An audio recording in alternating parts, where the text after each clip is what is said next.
নমস্কাৰ আপোনালোকে চাই আছে Asian news Assam north east এই মুহূৰ্তত দিব লৈছো গুৰুত্বপূৰ্ণ খবৰ প্ৰতিবাদৰ মাজতে অসম মেঘালয়ৰ শেহতীয়া পৰিস্থিতিক লৈ দুখন ৰাজ্যত বৈঠক সমাপ্ত হয় কইনাধৰাত বৈঠকত মিলিত হৈছিল দুখন ৰাজ্যৰ প্ৰতিনিধি মন্ত্ৰী অতুল বৰা আৰু মুখ্য সচিবৰ সৈতে বৈঠকত মিলিত হৈছিল মেঘালয়ৰ উপ মুখ্যমন্ত্ৰী আৰু মুখ্য সচিব কি বিষয়ক লৈ অসম আৰু মেঘালয় চৰকাৰৰ মাজত আলোচনা হল এই সন্দৰ্ভত সবিশেষ জনাবলৈ চেষ্টা কৰিছো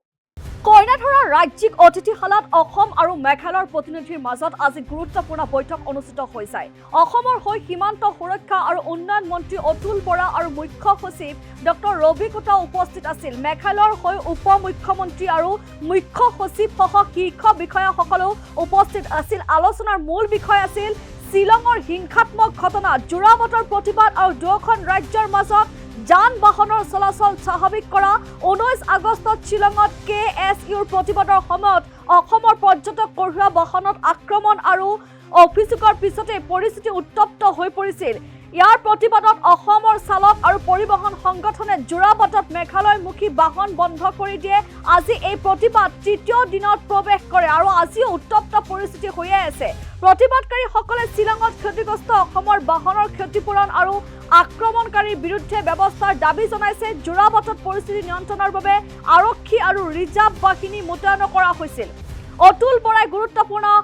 মন্তব্য আগবঢ়াইছে বৈঠকৰ পূৰ্বে সংবাদ মাধ্যমৰ সৈতে কথা পাতি অতুল বৰাই শিলঙৰ ঘটনাক অনাকাংক্ষিত আৰু দুৰ্ভাগ্যজনক বুলি অভিহিত কৰে তেওঁ কয় যে অসমৰ মুখ্যমন্ত্ৰী ডক্টৰ হিমন্ত বিশ্ব শৰ্মাই মেঘালয়ৰ মুখ্যমন্ত্ৰী কনৰাড চাংমাৰ সৈতে যোগাযোগ কৰিছে আৰু পৰিস্থিতি স্বাভাৱিক কৰাৰ বাবে দুয়োপক্ষই কাম কৰি আছে অতুল বৰাই লগতে অসম আৰু মেঘালয়ৰ জনসাধাৰণক শান্তি আৰু সম্প্ৰীতি বজাই ৰাখিবলৈ আহ্বান জনাই কয় যে দুয়োখন ৰাজ্যৰ সম্পৰ্ক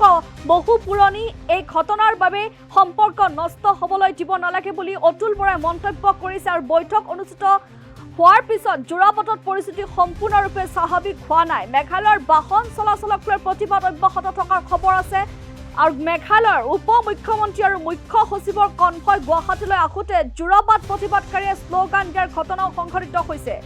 দুয়োখন ৰাজ্যৰ মাজত উত্তেজনা হ্ৰাস আৰু যাতায়াতত পুনৰ স্বাভাৱিক কৰা শিলঙৰ ঘটনাৰ পিছত সৃষ্টি হোৱা পৰিস্থিতিৰ শান্তিপূৰ্ণ সমাধান বিচৰা হৈছে এতিয়া অসম মেঘালয়ৰ সংঘাতক লৈ কইনাধৰাত উচ্চস্তৰীয় বৈঠক যিহেতু হৈছে আৰু বৈঠকত কি সমাধান সূত্ৰ ওলালে জনাইছে মন্ত্ৰী অতুল বৰাই উচ্চস্তৰীয় বৈঠকৰ পিছতে সংবাদমেল অসম মেঘালয়ৰ প্ৰতিনিধি দলৰ উচ্চস্তৰীয় বৈঠকত অসম চৰকাৰৰ হৈ নেতৃত্ব দিছিল সীমান্ত সুৰক্ষা তথা উন্নয়ন মন্ত্ৰী অতুল বৰাই আৰু মেঘালয় চৰকাৰৰ হৈ অংশ লৈছিল উপ মুখ্যমন্ত্ৰী এছ ধৰে বৈঠকৰ পিছতে সংবাদমেল সম্বোধন কৰে মেঘালয় চৰকাৰৰ উপ মুখ্যমন্ত্ৰী এছ ধৰ আৰু অসম চৰকাৰৰ মন্ত্ৰী অতুল বৰাই মেঘালয় চৰকাৰৰ উপ মুখ্যমন্ত্ৰীয়ে কয় যে মেঘালয়ৰ ঘটনাক লৈ 15খন এজাহাৰ দাখিল হৈছিল ঘটনাৰে জড়িত 3জন অভিযুক্তক গ্ৰেপ্তাৰ কৰা হৈছে আৰু ঘটনাত 54খন বাহন ক্ষতিগ্ৰস্ত হৈছিল আৰু 48 ঘণ্টাৰ ভিতৰত অসমৰ পৰ্যটকসকলক উপযুক্ত নিৰাপত্তাৰক্ষীৰ সৈতে প্ৰেৰণ কৰা হ'ব মেঘালয় চৰকাৰে সুৰক্ষা আৰু নিৰাপত্তাৰ ব্যৱস্থা গ্ৰহণ কৰিছে যাতে পৰ্যটকৰ সৈতে কোনো অপ্ৰীতিকৰ পৰিস্থিতিৰ সৃষ্টি নহয় শিলঙত অসমীয়া আক্ৰমণৰ ঘটনাক লৈ SIT গঠন কৰিছে মন্ত্ৰী অতুল বৰাই কয় যে অসমীয়া আক্ৰমণৰ ঘটনাক লৈ মেঘালয় চৰকাৰে SIT গঠন কৰিছে শিলঙৰ ঘটনাক লৈ দুখ প্ৰকাশ কৰিছে মেঘালয় চৰকাৰে ইতিমধ্যে ঘটনাত জড়িত 5জন মুখ ঢকা ব্যক্তিক চিনাক্ত কৰিছে মেঘালয় আৰক্ষীয়ে আৰু 3717খন বাহন নিৰাপদে অসমলৈ প্ৰেৰণ কৰিবলৈ সক্ষম হৈছে 175 গৰাকী লোকে আৰক্ষীৰ সহায় বিচাৰিছে ইয়াৰ লগতে অসম চৰকাৰৰ মন্ত্ৰীগৰাকীয়ে প্ৰতিবাদকাৰীক প্ৰতিবাদত প্ৰত্যাহাৰ কৰাৰ বাবে আহ্বান জনাইছে আৰু মন্ত্ৰীগৰাকীয়ে কয় যে পৰিস্থিতি স্বাভাৱিক নোহোৱালৈ দুই ৰাজ্যৰ মাজত সম্বন্ধ স্থাপন কৰা হ'ব দুই ৰাজ্যৰ শীৰ্ষ আৰক্ষী বিষয়াৰ মাজত লগতে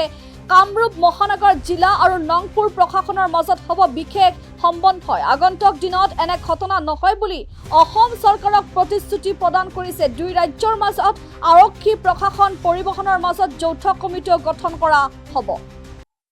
শিলঙত যোৱা 19 আগষ্ট 2026 তাৰিখে সংঘটিত ঘটনাৰ পাছত উদ্ভৱ হোৱা পৰিস্থিতিৰ বিষয়ে আলোচনা কৰিবলৈ 22 আগষ্ট 2026 তাৰিখে কইনাধৰা ষ্টেট গেষ্ট হাউচত মেঘালয় চৰকাৰ আৰু অসম চৰকাৰৰ মাজত এখন বৈঠক অনুষ্ঠিত হয় ঘটনাৰ পিছতেই অসমৰ মাননীয় মুখ্যমন্ত্ৰী ডক্টৰ হিমন্ত বিশ্ব শৰ্মা ডাঙৰীয়াই মেঘালয়ৰ মাননীয় মুখ্যমন্ত্ৰী কনৰাড চাংমাৰ সৈতে আলোচনা কৰিছিল আৰু দুয়োগৰাকী মুখ্যমন্ত্ৰীয়ে এনেধৰণৰ বৈঠক অনুষ্ঠিত কৰি এই বিষয়টোৰ খৰখেদাকৈ মীমাংসা কৰাৰ কাৰণে ব্যৱস্থা লৈছিল আৰু তাৰ কাৰণে আজি ডেপুটি চিফ মিনিষ্টাৰ আহিছে, CS আৰু চিনিয়ৰ অফিচিয়েলছসকল আহিছে আৰু আমাকো মুখ্যমন্ত্ৰী ডাঙৰীয়াই নিৰ্দেশ দিয়াৰ কাৰণে আমি চিফ ছেক্ৰেটাৰীৰ লগতে চিনিয়ৰ অফিচিয়েলছসকল আজি ইয়াত বৈঠকত মিলিত হ'লো। বহুত ইছ্যুৱে আমি আলোচনা কৰিলোঁ এই ঘটনাৰ লগত জড়িত আৰু ডাঙৰ কথা যে মেঘালয় চৰকাৰৰ হৈ আজি ডেপুটি চিফ মিনিষ্টাৰে ৰিগ্ৰেট কৰিছে। মেঘালয় চৰকাৰে 2026 চনৰ 19 আগষ্টত